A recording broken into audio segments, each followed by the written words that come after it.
Assalamualaikum. I am Abdul Rahman Antari. I am your chemistry teacher. Last lecture में मैंने आपको chapter number 5 start किया था जिसका नाम था केमिकल बॉन्डिंग। ठीक है जी। उस चैप्टर में मैंने डिस्कस किया था what is chemical bond, chemical bond किसे कहते हैं and how many types of chemical bond, और इसको एक्सप्लेन किसने किया था इसके बारे में मैंने आपको बताया था। तो देयर आर मेजर 2 टाइप्स थी हमारे पास बॉन्ड की। एक थी हमारे पास आयोनिक बॉन्ड और दूसरा था हमारे पास कोवैलेंट बॉन्ड। तो मैं आज डिस्कस करूंगा आयोनिक बॉन्ड कि आयोनिक बॉन्ड किसे कहते हैं, और इसी के साथ मैं आगे जो एग्जाम में क्वेश्चन आता है कि describe the formation of ionic bond in sodium chloride, यानी सोडियम क्लोराइड में जो आयन बनता है या जो बॉन्ड फॉर्म होता है वो किस तरीके से फॉर्म होता है, ये सारी चीज़ें जो है वो डिस्कस की जाएंगी। लेकिन आज मैं सिर्फ इस लेक्चर में ये बताऊंगा कि व्हाट इज़ आयनिक बॉन्ड, के आयनिक बॉन्ड क्या होते हैं, आयंस किसे कहते हैं, अपोजिट और क्या बोलते हैं पॉजिटिव आयन क्या होता है, नेगेटिव आयन किसे कहते हैं, ये सारी चीज़ें जो है वो डिस्कस की जाएंगी। तो सबसे पहले हम डेफिनेशन पर आते हैं। The strong electrostatic force acting between positive and negative ions hold them together. The attraction that binds oppositely charged ion together is strong electrovalent bond or ionic bond। यानी वो इलेक्ट्रोस्टैटिक फोर्स कि जो दो opposite charges को आपस में bind करके रखे या दो अपोजिट आयंस को आपस में बाइंड करके रखे in a form of compound which is called ionic bond। अब सवाल यहाँ पैदा होता है कि ये इलेक्ट्रोस्टैटिक फोर्स कहते किसे हैं। क्या है यहाँ पर इलेक्ट्रोस्टैटिक फोर्स, यानी वो फोर्स के जो एटम्स को बाइंड करके रखे, यानी एटम्स के दरमियान वो फोर्स कि जो उन एटम्स को मॉलिक्यूल्स की फॉर्म में बाइंड करके रखे, उसे हम कहते हैं इलेक्ट्रोस्टैटिक फोर्स। ठीक है जी। अब क्या होता है कि अब यहाँ पर आ रही है कहानी दो अपोजिट आयंस। तो ये आयंस क्या होते हैं और किस तरीके से बाइंड होते हैं, तो देखिए आपको ये मालूम है और आपने चैप्टर नंबर 3 में पढ़ा है कि the fundamental 3 fundamental particles of atom, electron, proton and neutron.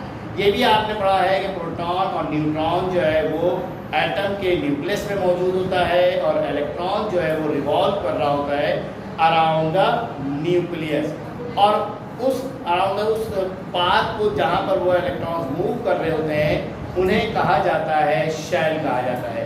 यानी इलेक्ट्रॉन जो है अपने ऑर्बिट में या अपने शेल में या अपने एनर्जी लेवल में क्या कर रहे होते हैं, मूव कर रहे होते हैं। ठीक है जी।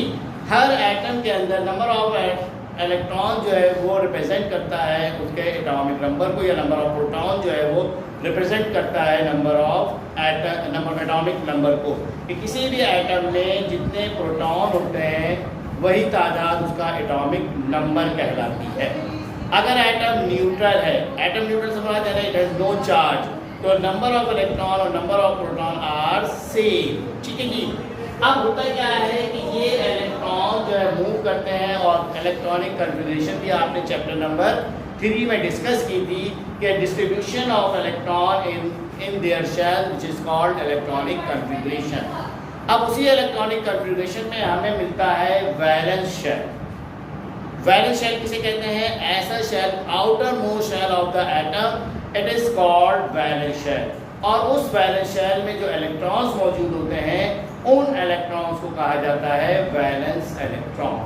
अब ये वैलेंस इलेक्ट्रॉन जो है वो क्या होता है कि कोई भी एटम जब दूसरे एटम से मिलता है तो वो उस वैलेंस शेल को कंप्लीट कर रहा होता है विद 8 इलेक्ट्रॉन से, सिवाय हीलियम के वहाँ जो है वो डुप्लेट होता है, वहाँ सिर्फ 2 इलेक्ट्रॉन आता है क्योंकि आउटर मोस्ट शेल उसके 2 इलेक्ट्रॉन से कंप्लीट होता है।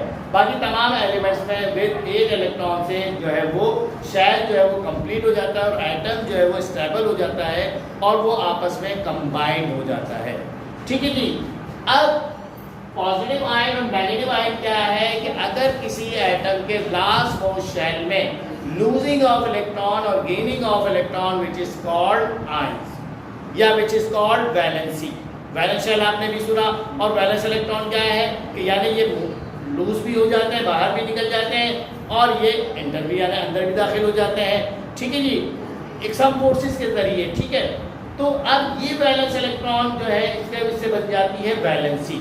ठीक है, अब अगर कोई एटम अपना इलेक्ट्रॉन लूज कर रहा है, वो जितने इलेक्ट्रॉन को लूज करेगा तो उस पर उतना ही जो है वो पॉजिटिव चार्ज आ जाए, यानी वो चार्जेबल हो गया।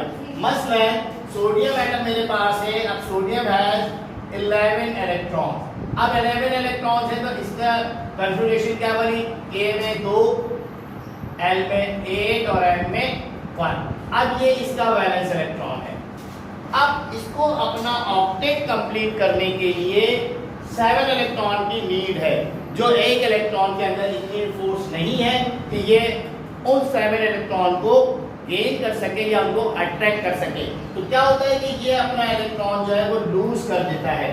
जब इसने अपना इलेक्ट्रॉन लूज कर दिया तो अब एटम पहले न्यूट्रल था, अब ये चार्ज पार्टिकल बन गया, यानी इस पर पॉजिटिव चार्ज आ गया। यानी लूजिंग ऑफ इलेक्ट्रॉन पर से क्या होता है, एटम चार्जेबल हो जाता है और उस पर कौन सा चार्ज आ जाता है, पॉजिटिव। इसी तरह अगर हम ऑक्सीजन को देखें तो ऑक्सीजन का एटॉमिक नंबर जो है वो 8 है। इट हैज K में 2 इलेक्ट्रॉन और L में 6 इलेक्ट्रॉन। अब इसको ऑक्टेट फॉर्म में आने के लिए, भाई ऑक्टेट फॉर्म क्या होती है, with 8 electron, shell is complete with 8 electron. अब इसको अपना 8 ऑक्टेट कंप्लीट करने के लिए 2 इलेक्ट्रॉन की नीड है। ये क्या करेगा, किसी भी एटम से वो 2 इलेक्ट्रॉन को गेन करेगा। जब इसने 2 इलेक्ट्रॉन को गेन किए तो अब ये चार्ज पार्टिकल बन गया, यानी ये चार्जेबल हो गया और इस पर नेगेटिव चार्ज आ गया। तो ये क्या कहलाएंगे, यानी ये जो पॉजिटिव और नेगेटिव आपके पास आ रहा है ये कहलाते हैं आयंस। इन्हें हम क्या कहते हैं, आयन। इसी तरह ये क्या होंगे, पॉजिटिव आयन, और ये क्या आ गया, नेगेटिव आयंस। क्लियर।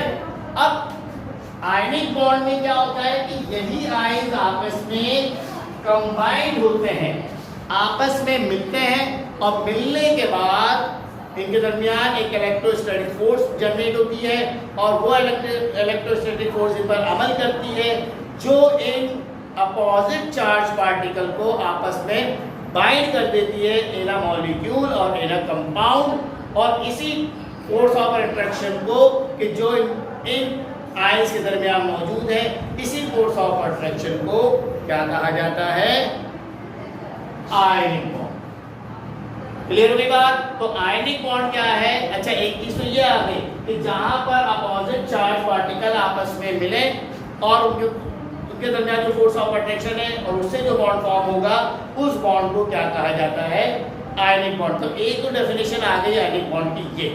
दूसरी डेफिनेशन क्या है कि अगर कोई एटम अपना इलेक्ट्रॉन ट्रांसफर कर रहा हो, यानी ट्रांसफॉर्मेशन ऑफ इलेक्ट्रॉन से जो बॉन्ड फॉर्म होगा उस बॉन्ड को क्या कहा जाता है, आयनिक बॉन्ड कहा जाता है। ठीक है, मसलन एक एटम ने अपना इलेक्ट्रॉन लूज किया यानी ट्रांसफर किया। अब जब लाज़िम बात है जब वो ट्रांसफर कर रहा है तो वो कहीं ना कहीं जाएगा। अब उसको कोई ना कोई एटम जो है उसको गेन कर रहा है। तो एक एटम क्या कर रहा है, ट्रांसफर कर रहा है, तो दूसरा एटम गेन कर रहा है। अब इन दोनों के दरमियान एक इलेक्ट्रोस्टैटिक फोर्स जनरेट हो गई, अमल करने लगी, और ये दोनों आपस में क्या हो गए, कंबाइंड हो गए।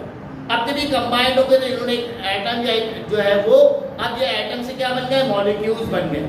ठीक है, एक एटम ने क्या करा, इलेक्ट्रॉन को ट्रांसफर किया, दूसरे एटम ने उस ट्रांसफर इलेक्ट्रॉन को क्या किया, गेन कर लिया। अब उनके दरमियान एक अट्रैक्शन आ गई, एक इलेक्ट्रोस्टैटिक फोर्स जो है वो अमल करने लगी, और उन्होंने क्या करा, उन एटम्स को आपस में बाइंड कर दिया इन अ मॉलिक्यूल और इन अ कंपाउंड। इसी कंपाउंड को क्या कहा जाता है, आयनिक बॉन्ड कहा जाता है। अब डिटेल पूरी मैं नेक्स्ट लेक्चर में आपको इंशाल्लाह लेक्चर नंबर 5 में आपको इसकी पूरी डिटेल दूंगा कि फॉर्मेशन ऑफ सोडियम क्लोराइड कैसे होता है। ठीक।